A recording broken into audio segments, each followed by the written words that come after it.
Sa bawat pusong nagmahal, may kwentong hindi pinili ng tadhana pero pinili ng damdamin. Dito sa ating channel, bibigyang buhay natin ang mga bawal pero tapat na pag-ibig.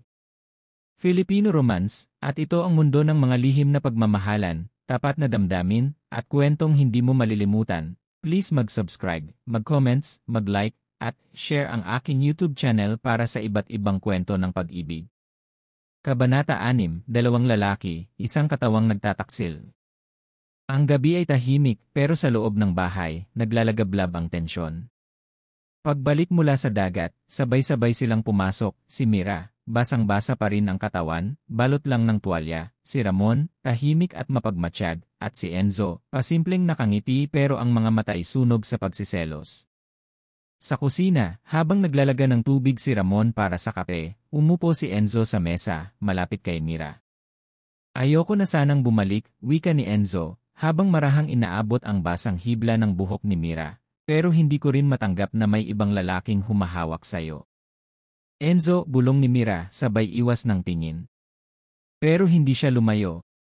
Pinagmamasdan silang dalawa ni Ramon. Nanginginig ang kamao habang hawak ang kutsara. Huminga siya ng malalim at lumapit sa kanila. Kung may sasabihin ka pa, mas mabuting sabihin mo ngayon. Kasi kung sa likod ko mo pagagawin, hindi lang tubig ang papakuluan ko. Tumayo si Enzo, hinarap si Ramon. Bakit? Dahil stepfather ka niya. Anong karapatan mo?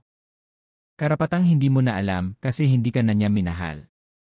Biglang katahimikan. Napahawak si Mira sa laylayan ng tuwalya. Nakatayo siya sa gitna ng dalawang lalaki. Isang lalaking alam ang katawan niya, at isang lalaking ngayon pa lang niya hinayaang mahulog sa kanya ng buong buo. Tumalikod siya. Aakyat muna ako. Magbibihis. Habang umaakyat, naramdaman niya ang mga matang sumusunod sa kanya. Pero pagpasok sa kwarto, hindi niya alam kung alin sa kanila ang gusto niyang sumunod. Ilang minuto pa. Kumatok si Enzo sa pinto. Mira, pwede ba tayong mag-usap? Hindi na siya naka-shirt, tanging jogging pants lang ang suot. Kita ang abis amoy sabon. Malinis, presko. Pagbukas ng pinto, si Mira, nakasuot na lang ng puting oversized shirt, walang shorts, walang bra. Nakita mo na ako sa pinakawalang depensa, Enzo.